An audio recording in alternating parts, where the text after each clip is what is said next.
Sveiki, čia Coast to Coast. Kadangi šiuo metu vyksta tik draugiškos varžybos, geriau pakalbėkime apie krepšinio pagrindus. 2 prieš 2 gynyba yra vienas dažniausiai pasikartojančių žaidimo elementų. Todėl tikras krepšinio mylėtojas turėtų bent suprasti, kaip dauguma komandų stabdo šį veiksmą. Šiame epizode aptarsime 5 dažniausiai naudojamas taktikas. Į taktikų pavadinimus dėmesio kreipti nepatartina, kadangi oficialių lietuviškų terminų tam apibrėžti nėra. Prakeikta kalbos komisija. Pradėkime.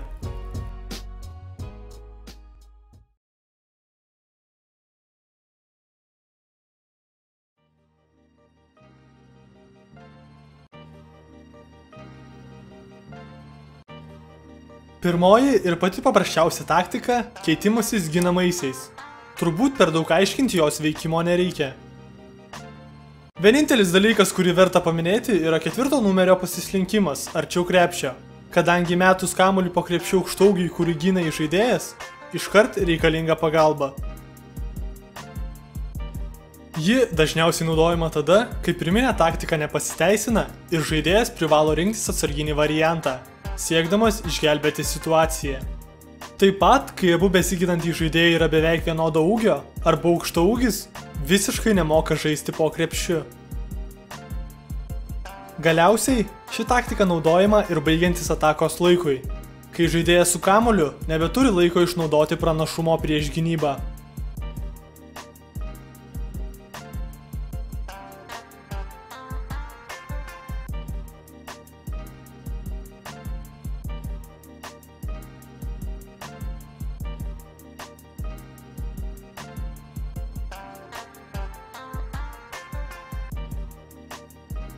Antroji taktika – slinkimasis per užtvaros apačią. Tokia gynyba reikalauja geros komunikacijos tarp besiginančių. Mažesnysis žaidėjas pirmiausiai turi žinoti apie artėjantį aukštaūgį, kadangi netikėtai užklupusi užtvarą gali neleisti užsiimti tinkamos pozicijos. Kaip matome, aukštaūgis turi padaryti tarpą, per kurį gynėjas galėtų praleisti ir neleisti žaidėjui su kamuoliu veržtis po krepšiu. Tokia taktika naudojama prieš žaidėjus, kurie nėra geri metikai iš tolimesnių distancijų.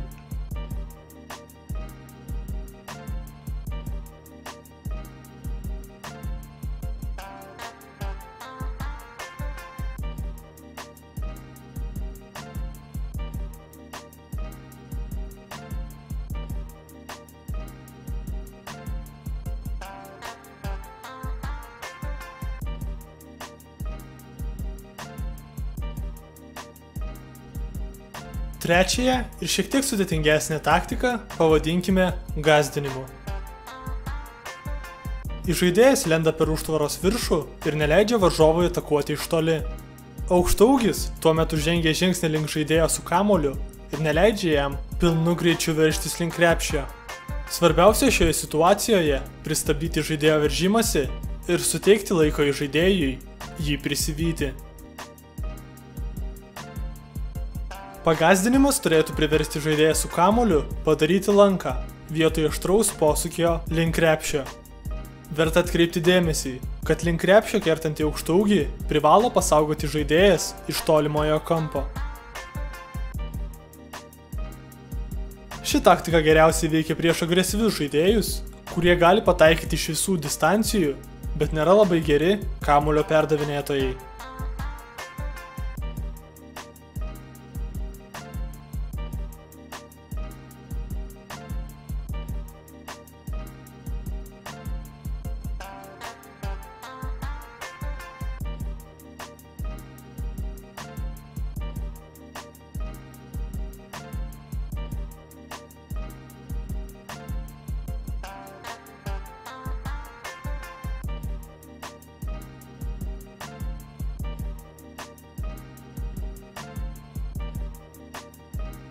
Ketvirtoji taktika taip pat neturi aiškaus lietuviško termino, todėl vadinkime ją lanko apsauga. Žaidėjas, kaip ir gąsdinime, lenda per užtvaros viršų ir neleidžia varžovui atakuoti iš toli. Šįkart, užuot išlindęs ties tritaškiu, aukštaūgis leidžiasi kartu su savo ginamuoju, tuo pačiu metu prižiūrėdamas žaidėją su kamuoliu. Tai teoriškai turėtų suteikti šansą mažesniam gynėjui laiku grįžti prie savo žmogaus. Tolimojo kampo gynėjas turi būti pasiruošęs padėti. Ši taktika neleidžia žaidėjui su kamuoliu veržtis po krepšiu ir atlikti metimo nuo 3 taškų zonos. Visgi paliekama didelė skylė vidutinėme nuotolyje. Šią taktiką geriausiai naudoti prieš žaidėjus, kurie neturi daug pasitikėjimo savo metimu arba sunkiai pataiko iš vidutinio nuotolio.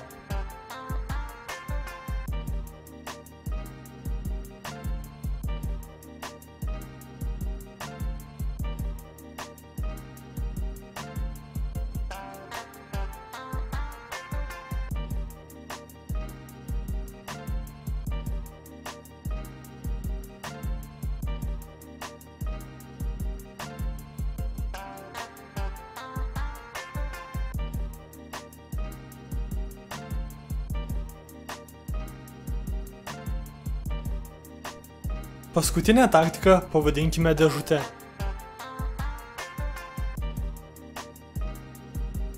Ji labai panaši į gąsdinimą, tik šiuo atveju aukštaūgis pilnai išlenda iš už tritaškio linijos ir stabdo bet kokį žaidėją su kamuoliu judėjimą. Savo ginamąjį prisivijęs mažesnysis gynėjas padeda suformuoti dėžutę, kuri teoriškai priverčia žaidėją su kamuoliu nutraukti savo varimąsi ir paimti oranžinį rutulį į rankas. Kai tai atsitinka, aukštaūgis turi 2 pasirinkimus. Toliau spausti į žaidėją ir bandyti išprovokuoti klaidą, arba grįžti prie savo ginamojo, kurį tuo metu prižiūri tolimojo kampo gynėjas. Dažniausiai pasirenkamas antras variantas. Ši taktika dažniausiai naudojama prieš komandas, kurių puolimas labai priklauso nuo gynėjų kūrybos žaidžiant 2 prieš 2. Tokiu atveju iniciatyvos yra priversti imti žaidėjai be kamulio ir jeigu jie prie to nėra pratę, tai baigėsi blogais sprendimais puolime.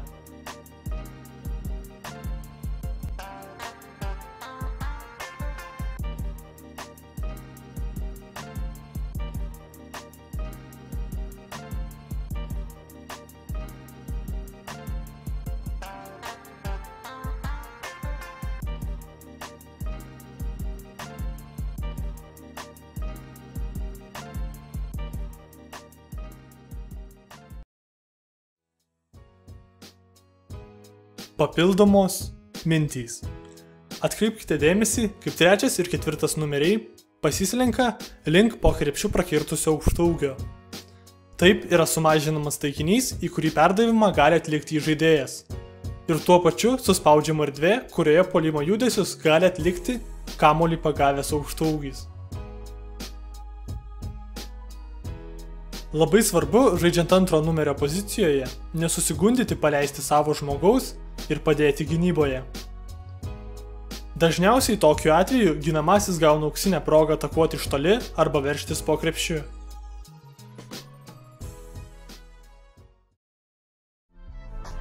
Štai ir viskas. Dėkui, kad žiūrėjote. Jeigu patiko, ką matėte, peržiūrėkite ir varžybų analizės. Taip pat paspauskite mygtuką prenumeruoti ir pasidalinkite šio vaizdo įrašu su kitais.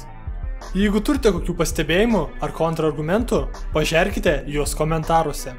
Čia buvo laida Coast to Coast su krepšinio pagrindais. Iki ir tebūnie krepšinio dievai su jumis.